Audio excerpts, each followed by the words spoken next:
This is the CBS Evening News with Walter Cronkite.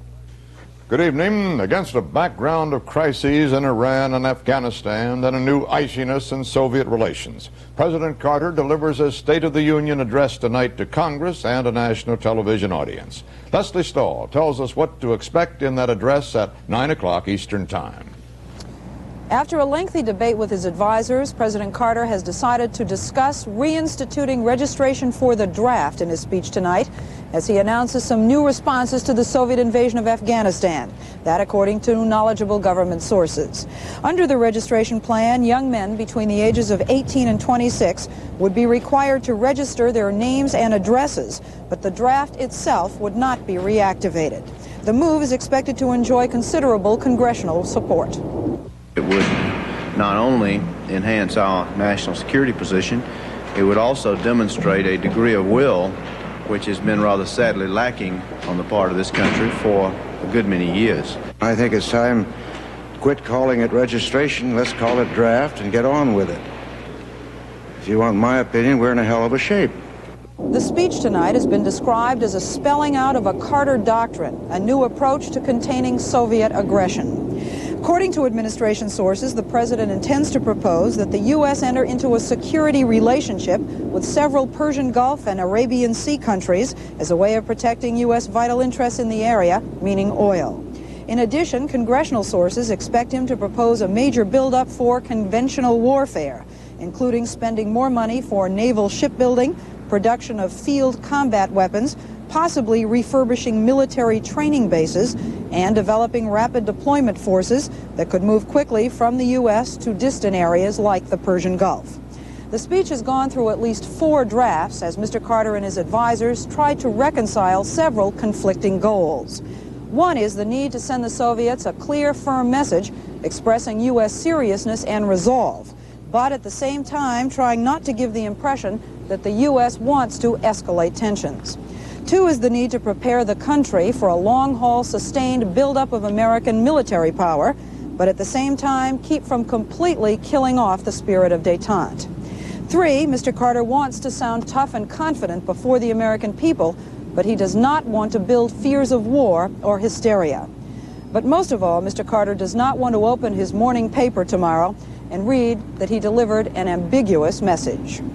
Leslie Stahl, CBS News, the White House. Mr. Carter's defense and foreign policies came under sharp attack today from former President Ford.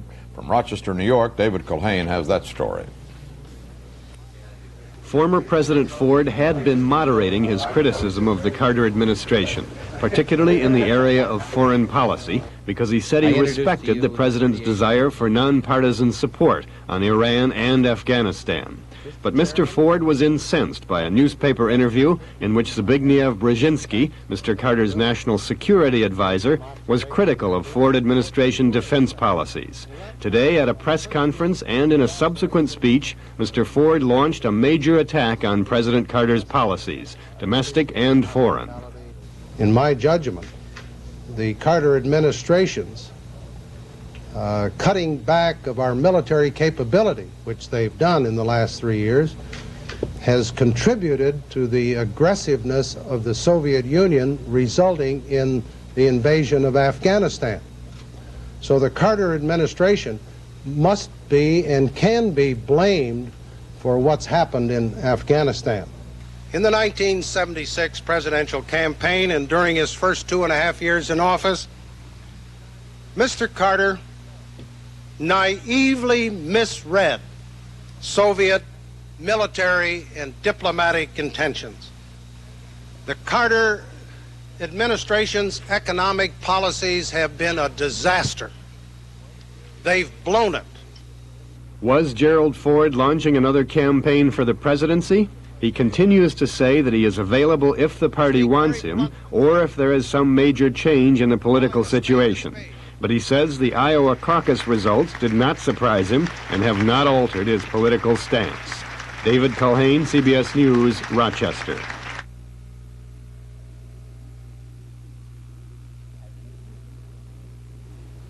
As an energy-hungry nation, we're a little soft around the middle. With only 6% of the world's population, we consume more than 30% of the world's energy. Yet there are ways we can trim down. For instance, if all drivers cut back their gasoline consumption by just 5%, we could curb our energy appetite by over 5.5 billion gallons each year. For a leaner, healthier America, Atlantic Richfield believes it's time we all went on an energy diet. Flour, whole grain wheat and rye, bran and flaxseed meal make Roman meal products light brown and delicious. In each product baked by Roman meal, there's something you can see. The color of the wheat and bran and rye, it's there naturally. You'll find Roman meal breads and other fresh baked products in the Roman meal section. Iran's 79-year-old Ayatollah Khomeini was taken from his headquarters in Qom to a Tehran hospital tonight. A Khomeini spokesman said the Ayatollah was suffering from a heart ailment. No other details were available. Earlier today, it was announced that he expected to spend another 15 days in seclusion because of illness and fatigue. Reports from Iran that the government of Panama had detained the exiled Shah and was prepared to extradite him to Tehran for trial were denied today everywhere but in Iran. Iranian Foreign Minister Ghadbazadeh had said that Panama's president told him the Shah was being held, but Panamanian officials called the statement completely false. Ghadbazadeh, however, stuck by his story. Soon after the Iran crisis began, President Carter said that after the American hostages are released, Iran would be punished for the assault on the U.S. Embassy. But on Monday, in his written State of the Union message to Congress, Mr. Carter offered the Tehran government an olive branch, saying, "We have no basic quarrel with the nation, the revolution, or the people of Iran." This was the first hint at what now has become a reversal of policy. Marvin Kalb reports. The administration finally admitted the obvious, that there has been a major change in its policy towards Iran. That if the hostages are released, and that is the key, the U.S. would be willing to bury the hatchet and open what is called a new and beneficial relationship with the Khomeini regime, including the possibility of U.S. economic and military aid. That means, for the time being, a further delay in imposing U.S. economic sanctions against Iran. There's little hope America's allies will join in these sanctions, despite repeated high-level appeals to do so. The reason for this American change is basically the Soviet move into neighboring Afghanistan. The hostages remain central to our relationship with Iran. But central to Iran's concern and ours, beyond the hostages, is a situation which has been created by the Soviet occupation of Afghanistan. And that we must both try to look beyond to that. This new approach towards Iran, delaying the sanctions while extending an offer of anti-Soviet friendship, is rooted in the hope that the Iranian presidential election set for this Friday may produce a moderate leader. The front-runner now is Finance Minister Abdel Hassan Bani Sadra, who has been quoted as saying the hostages ought to be released. However, even if Bani Sadra wins the election, that still does not necessarily mean that the militants holding the embassy or Khomeini himself will then agree to release the hostages. Marvin Kalb, CBS News, the State Department. The House Foreign Affairs Committee, by an overwhelming vote today, backed President Carter's call to move, cancel, or boycott the Summer Olympic Games in Moscow because of the Soviet invasion of Afghanistan. The resolution's expected to go to the full House tomorrow or Friday, but not everybody at today's committee hearing liked the idea, as Jackie Adams reports. U.S. Olympic Committee President Robert Kane told the House committee that its resolution comes too soon after the president urged the removal of the Summer Games from Moscow.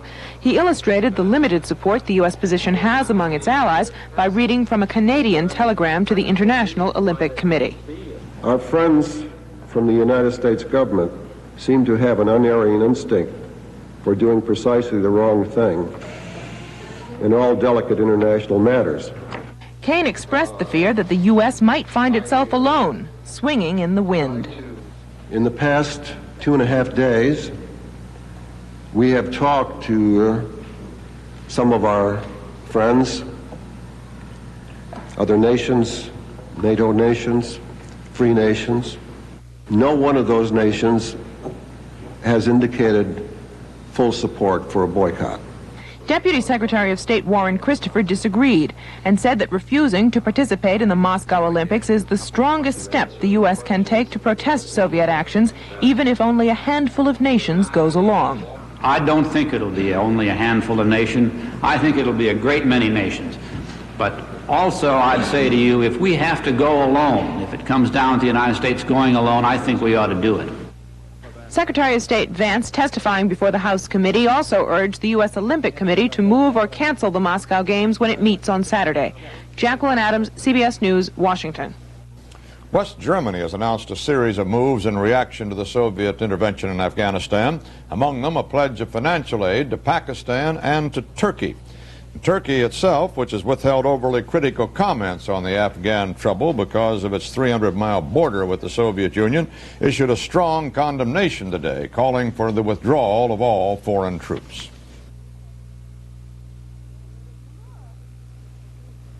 Look! My grandmother's coffee grinder. She had a country-born secret for delicious coffee. Add grain to smooth away bitterness. Come see what else I found. Mellow Roast Instant. They know your grandmother's secret. Only Mellow Roast is a blend of rich coffees and roasted grain that smooths away bitterness for delicious, full-flavored coffee taste. Grandma would have loved Mellow Roast. Mellow Roast coffee and grain beverage. No bitterness. Just delicious, full-flavored coffee taste.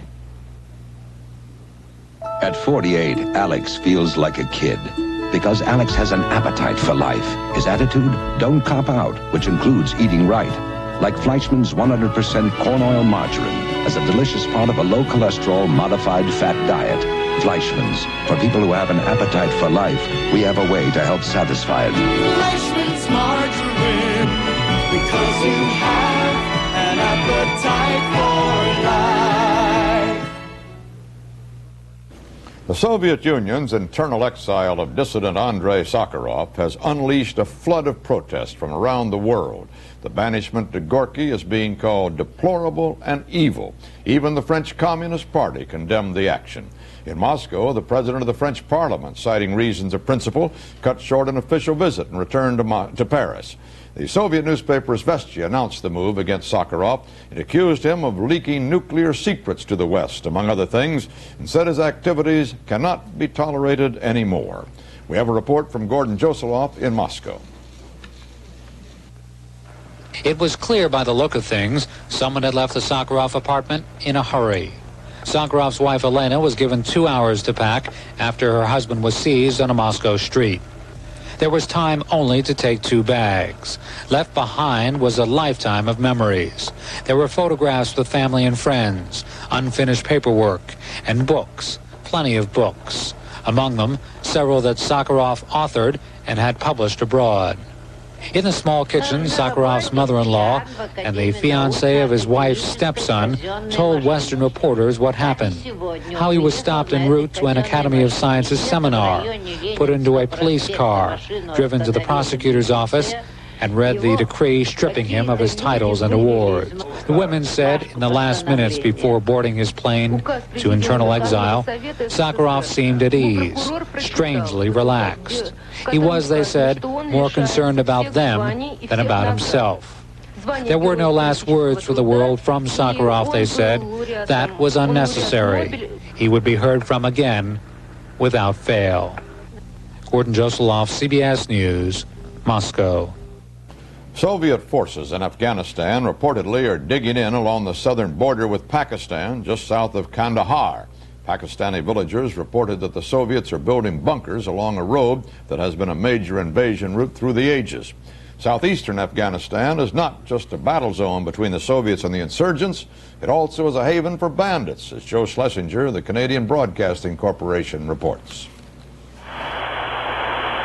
A West German truck ambushed along the road from the Khyber Pass to Kabul. A rockfall deliberately started to stop the truck. A few shots, and it was all over. A mile down the road, a second German truck fell into a similar trap. Both drivers are missing, and so is their cargo of textiles.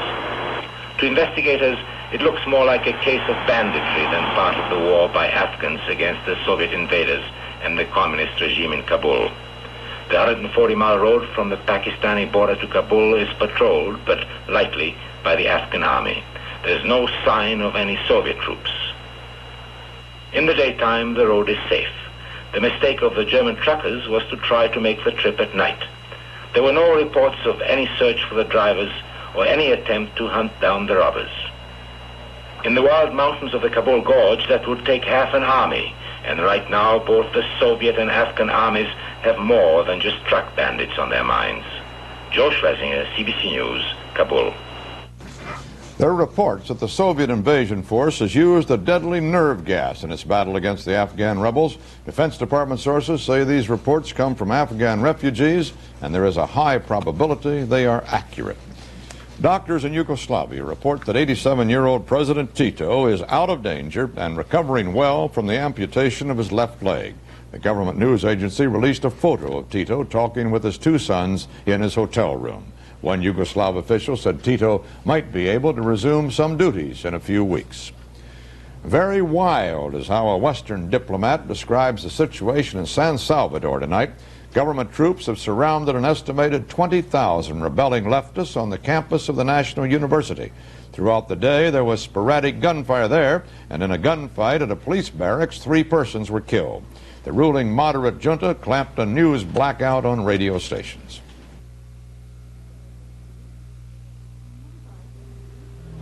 I never thought I'd get into these jeans again, but now I can, thanks to PVM. New PVM appetite suppressant. You lose weight because you stick to a low-calorie diet. PVM is a clinically tested and proven way to lose weight. Evelyn, you look great. Well, I lost some weight, thanks to PVM. New PVM appetite suppressant. It curbs your appetite all day long, so you stick to your diet. If I lost weight, you could too, thanks to PVM. A salesman, a bartender, and a cabbie. They worked hard all their lives. And what did they get? They didn't get rich. How's about we all go on a stick-up? When you've got nothing, you've got nothing to lose. George Burns, Art Carney, and Lee Strasberg in You've Gotta Be Kidding. Going in Style, a comedy to steal your heart. Rated PG. Now playing. Please check newspapers for local listing. The price of gold pulled out of its steep nosedive today. Bullion opened in London at $615 an ounce, but recovered in the afternoon to $695. The New York Commodity Exchange has acted to prevent silver trading from following the yo-yo pattern of gold, and Ray Brady tells us how the two markets interact. Oddly, the roller coaster in gold prices started here, in the pit where they trade silver. That metal had shot up in price even more than gold. So worried authorities on U.S. silver exchanges clamp restrictions on the buying of silver, and activity here ground practically to a halt. Gold speculators began to fear those limits could hit them next. Any restriction on any commodity puts a ceiling on a commodity, and if the speculator feels that there are restrictions of higher prices, he will move out of that commodity and search for something where there are no restrictions. Those silver restrictions came about because of fears of a silver squeeze, control of the silver market by just a few people, such as Nelson Bunker Hunt. A multimillionaire Texas oil man, Hunt is estimated to control over $6 billion worth of silver. Hunt opposes government restrictions and nosy reporters. How about one last try? How much silver do you own? That's known only to God and to me, and the Lord isn't talking, and so I won't either. Thank you very much, Rick. Traders say the factors that caused the big run-up in the price of gold and silver, Iran, Afghanistan, and inflation, are still very much around. But now, there doesn't seem to be any wild urge to buy. Ray Brady, CBS News, New York. Silver, reflecting the narrower trading range under the new regulations, rose just $2.25 today. The defense made its opening statement to the jury today in the trial of Burt Lance, the former Carter administration budget director who is accused of banking violations. Robert Shackney reports from Atlanta. This was Burt Lance's day at federal court, his lawyer's first opportunity to present the jury with the defendant's side of the case. In his 2-hour opening statement in court, attorney Nicholas Chilavis portrayed Lance as one of the finest Christian men who ever lived in Georgia, Lance, he said, was a banker too busy with church, charity, public service, and business to have committed the crimes he's charged with. No bank that Bert Lance had run, Chilivas told the jury, had ever lost 1 red cent because of the loans Lance arranged. The loans were all repaid, the lawyer said. The banks Lance ran all prospered and grew, and the prosecution would not be able to prove that Lance, in arranging the loans, meant to injure or defraud the banks. The prosecution case, he said, was based on half-truths and deception, trying to make the perfectly lawful conduct of a banker appear sinister and illegal. Judge Charles Moy, out of the presence of the jury, sharply reprimanded defense lawyer Chilivas for some of his comments. The judge said they were blatantly impermissible arguments that should not have been presented to the jury. Lance said he was delighted with his lawyer's statement. You know, I think that what was said was well said. It certainly was the truth. I told you yesterday it was going to be the truth, so I'm very pleased with it. 2 very different pictures of Bert Lance have now been presented to the jury, and it appears that the outcome of this trial could turn on a single issue, not what Bert Lance did as a banker, but on criminal intent, whether he knowingly and willfully meant to defraud the banks he ran. Robert Shackney, CBS News, Atlanta. The fireplace at the end of the day is an integral part of the skier's paradise. But now environmentalists are saying the postcard pretty trail of smoke from a chimney is about as welcome as snow in the boots. Barry Peterson reports. Crisp weather and fresh snow, a skier's delight. And after skiing, a chance to warm by a roaring fire. But where there's fire, there's smoke. Almost 5,000 fireplace chimneys that pump 1,100 tons of pollution into this small valley every year. The veil of pristine snow has become a veil of blue haze, where the air quality sometimes falls below federal standards. And what is happening here is happening in Aspen, Steamboat Springs, and other Rocky Mountain resorts. City and state officials monitor the pollution and see the evidence of dirty air on special filters, white before the test, dirty gray 24 hours later. To fight back, Vail passed an ordinance limiting the number of fireplaces in new buildings. But there are no restrictions outside the city limits, where new buildings with new fireplaces will add even more pollution. I come here to escape city problems, and that's a city problem that's right here in a small town in the mountains. Paula Dennison is fighting back, too. At the building she manages with her husband, logs are now rationed to guests, who sometimes spend a quiet evening without that soothing warm glow. Officials warn that the problem is getting worse, aggravated by rapid development and the growing popularity of wood-burning stoves. There is talk of tough restrictions, pollution control devices on every chimney, or limiting the use of fireplaces. This is a place of beauty, say residents, not a place to gaze admiringly at the tree-covered Rockies and have the smoke get in your eyes. Barry Peterson, CBS News, Vail, Colorado. The Federal Aviation Administration today said a 6-month study showed the pylon of the DC-10 is fundamentally sound. The FAA said the study confirmed earlier findings that American Airlines maintenance practices led to last May's DC-10 crash in Chicago, the worst accident in U.S. aviation history. But the FAA also announced that the plane's builder, McDonnell Douglas, agreed to pay a $300,000 penalty for quality control discrepancies. The Air Transport Association reports that higher fuel costs more than offset increased traffic and cost United States Airlines an $800 million decline in earnings last year, the sharpest one-year drop ever for the industry. The energy shortage might have created problems for some people, but reports out today indicate that for the oil companies, 1979 was a very good year. Mobil, the nation's second largest oil company, said its 1979 profits were up 78%. Getty, 19th largest, was up 83%, and Union Oil, number 13, was up 31%. The stock market today was up in heavy trading.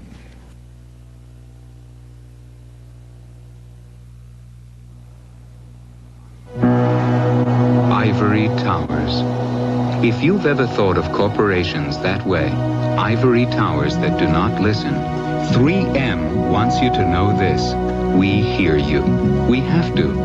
3M products are for practical use in a practical world. Products like Scotch brand tapes, originally created to seal wrapping materials. More recently, 3M heard that most telephone copying machines took 4 to 6 minutes to transmit a page.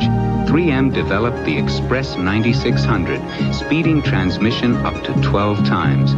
When do-it-yourselfers told us they wasted time changing sandpapers, 3M invented Press and Sand, a simple, sticky-backed sandpaper that presses on and pulls off in a flash.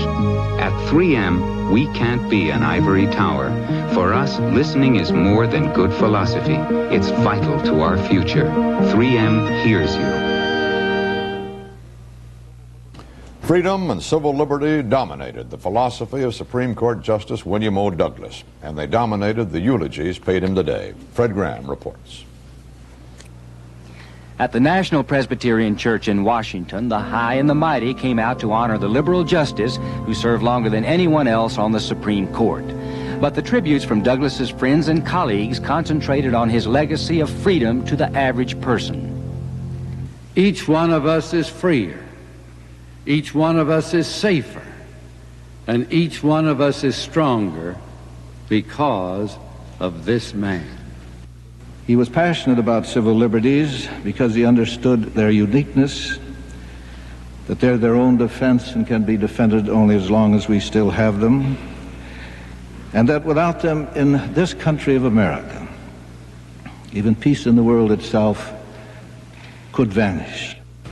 He was a passionate human being, and we saw in him proof that people of imagination and strength who feel deeply and who act on their beliefs are the ones who make others think and rethink conventional beliefs. I roamed and rambled, and I followed my footsteps, the sparkling sands of the diamond deserts, and all of... Much was said about Douglas's love for the mountains and the wilderness of his native West.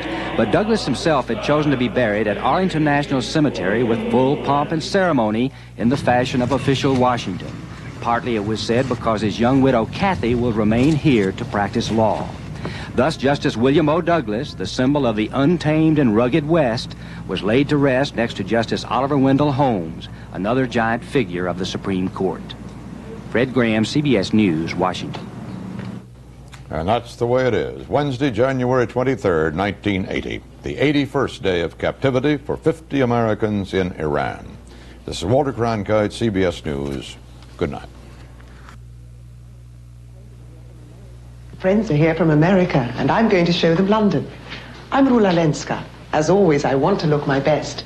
So I'm using new Alberto VO5 hairspray with Mineral 80. It's improved to hold better than ever. An incredible 14 hours without stiffness or stickiness. New VO5 holds better than ever.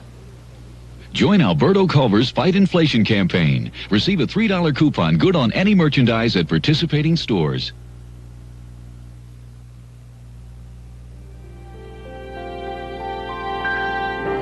Refreshingly cool. Deliciously inviting.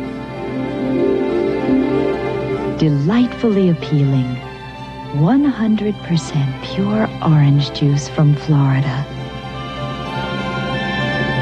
It isn't just for breakfast anymore.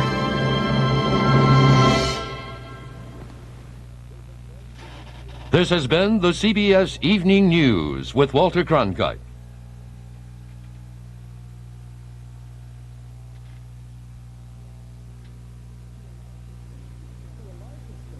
To a large extent, Mike Wallace and CBS News were held hostage by the Ayatollah. Viewers speak their mind on Your Turn, Wednesday night at 11:30, 10:30 Central and Mountain. This is CBS. A woman who worked at this convenience store was kidnapped and raped early today. That story next on Eyewitness News. Hi, I'm Pat Summerall.